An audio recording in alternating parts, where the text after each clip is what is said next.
Travis, you've had a few weeks to get your feet wet with the Ottawa Senators in training camp. What have you learned? Well, first of all, I've learned that I like our team. I like our young core. They're hungry to win, but also they don't expect that winning is just going to happen. I think that they know that they're part of the answer, but they also have to be. They've been part of the problem as well. They have to get better. They've put a lot of work in the summer, our group overall, and our young players have come back really open to learning a new system, being committed to doing whatever it takes to win. You know, sometimes you get a little pushback on things as a coach, and I haven't seen any of that at all. It's been nice. It's been fun. Is pushback healthy? Like, do you want some of that sometimes? Maybe Yeah, not if to need start. be. Yeah. I mean, coaches aren't always right either. Like, I think any coach that says that he's always right is probably lying to the team and to himself.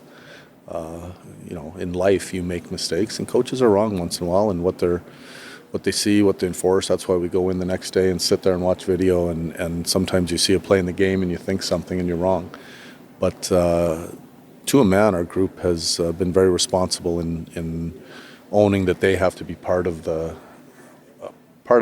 answer for us getting better, and that's been impressive to me because young players can get a little resilient and have some pushback or not want to change. And I'm not talking about wholesale changes, but sometimes it's a mindset, sometimes it's a certain part of their game. It's different for every player, and I think every guy can get better on our team, and for us to improve to a man, I can't sit here and say, like, hey, every player plays a perfect game already and there's no room for improvement. And I think they understand that.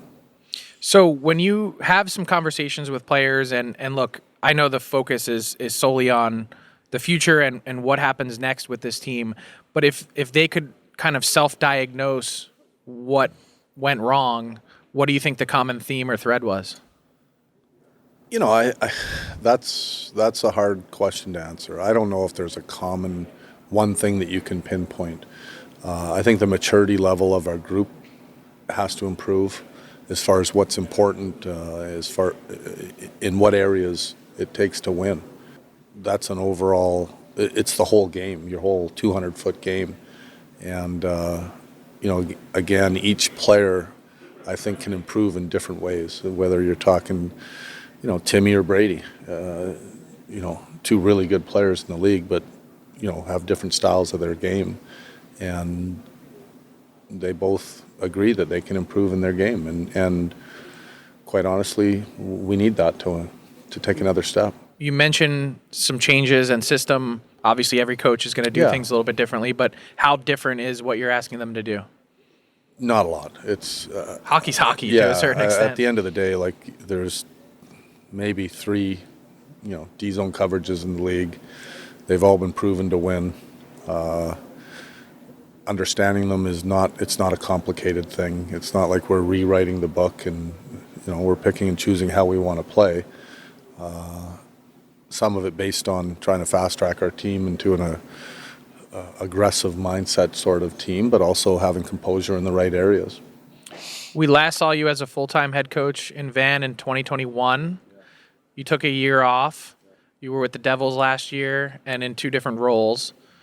How different is Travis Green in 2024 as opposed to 21? Yeah, I think I'm different. I wouldn't say, it's not a 180. Right. But you still have your core tenets. Yeah. I still, believe in certain parts of the game, but I think I've matured as a coach. Probably have just made changes without even knowing it. Looking back, even at 5-6 years ago, I probably wouldn't have stayed off the ice today and been on the ice. And today we gave him a whole day off, mentally and physically, and that was probably something I wouldn't do. And I think I really believe as a person, as whatever job you're doing, whether it's your job, a guy going to work in an office, a high-end lawyer, whoever, they just get better at time if they're open to self-evaluation and looking at yourself and being honest about it. we ask our players to do that, and I think as a coach, it's important to do the same thing. What did you do in the year that you weren't coaching? When I first got fired, I did take some time and just to get away. Just be a dad? Yeah, just, it'd also been the first time that I'd ever been fired, to be honest, and that took some time. It left a mark, and kind of recharged, I guess. But I'm a hockey fanatic. I went over to Europe a couple times, spent some time with the Swiss national team, went and visited another team in Switzerland just to see another side of coaching. Watched a lot of hockey, talked to a lot of people, and I missed it. I'm a hockey guy through and through, but I needed to get to the point of missing it a lot to get back into it. Is there anything that you picked up in Europe that you'd like to see more of here? I mean, I love the game over here. I think different. It is different. I still like the smaller ice over here. Personally, I think the game in North America the hockey is so good now. The skill level is so high. The players skate so well. It's still physical. I just think it's a great game now. It's as good as it's ever been. I was really curious to hear you say that 5 years ago you might not have given the team the day off. How do you find that blend or balance when you are, especially coming into a new place with a team that maybe at times needs a kick in the pants? Yeah. How do you find that line?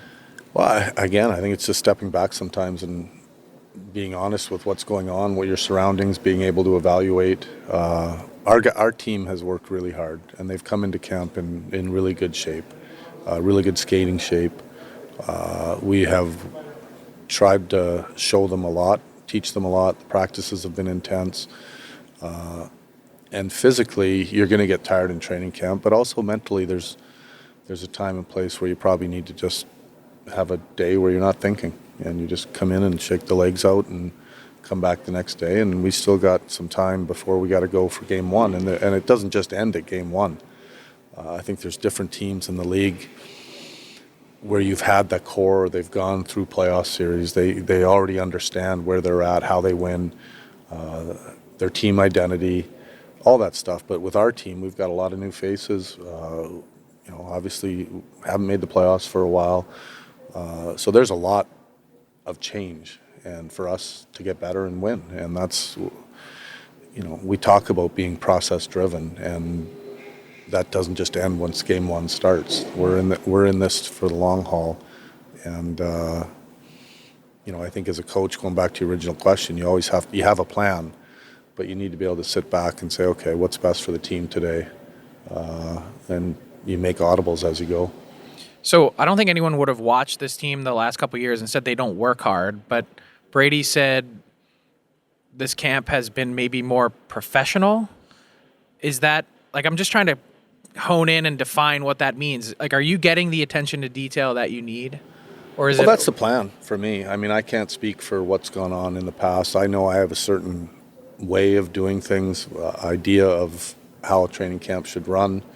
Are you seeing it? Yeah, I like what I see so far. I like how it's gone. I like the players' openness and willingness to work and think, and it's a change for some of them.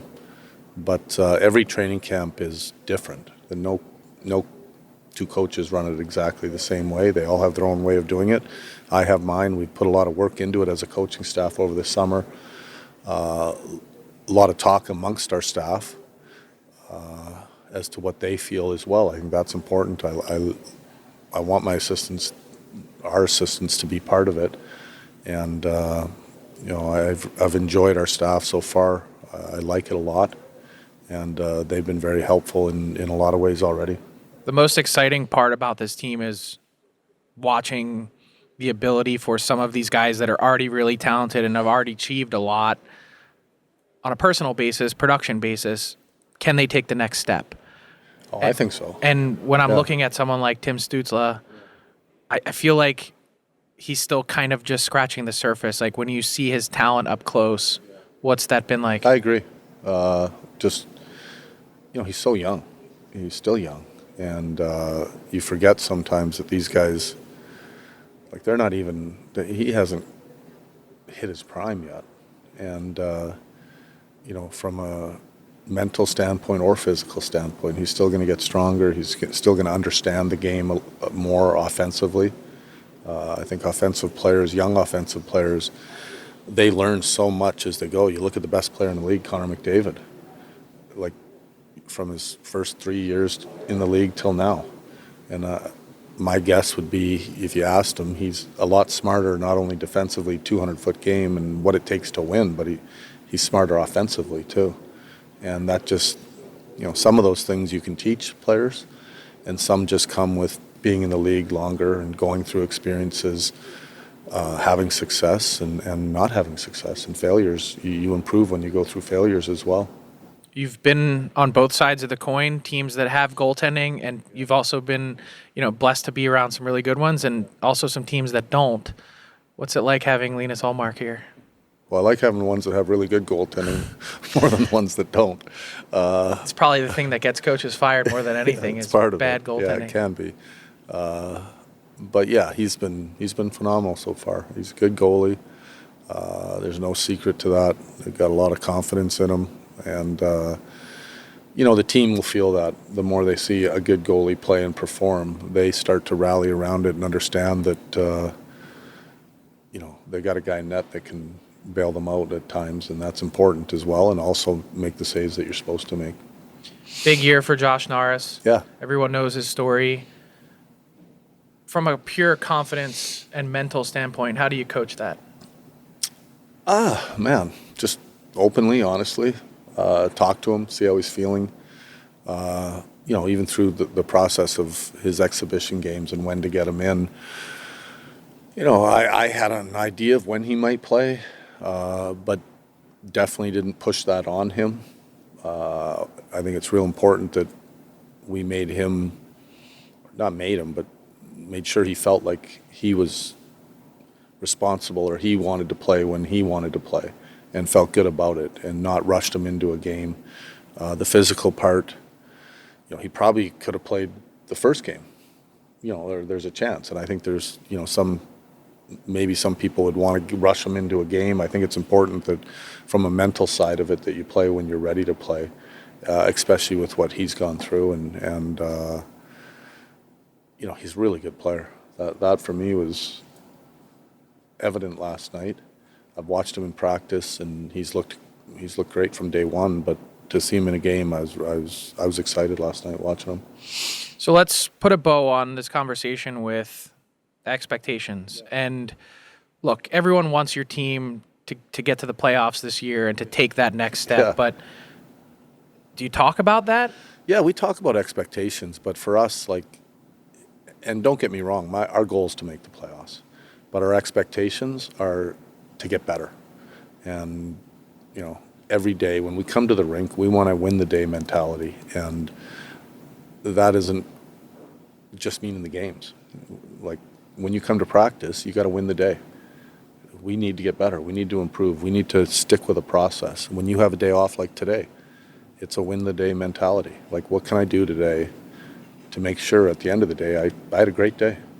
And I told our players, sometimes I'm going to give you a day off, and winning that day is not thinking about hockey. And sometimes it's going to be, hey, we're going to work today, and you've got to make sure that you get something out of it. And I think it starts there, that kind of mindset with our group, and our expectations are to get better, get a lot better. But there's a lot of teams that want to make the playoffs, and our end goal is to make the playoffs. But we have to fulfill our expectations, or play to those expectations, or take care of them, however you want to phrase it, for us to reach our goal. So I'll have you finish this sentence. The Ottawa Senators will have a successful season if. Good question. If we get better and we understand what it takes to win, and obviously making the playoffs would be a big step. Would be a big step. Looking forward to watching it. Thanks so much for your time, Travis. All right, man. Thanks for having me. It was fun. What's up, hockey fans? If you enjoyed that video, then you need to be hitting the subscribe button right here at Daily Faceoff. Exclusive interviews and analysis from our hockey insider Frank Saravalli, fantasy updates from Brock Sagan, and a daily live show at noon Eastern Monday through Friday. You don't want to miss any of the fantastic content, so hit that subscribe button.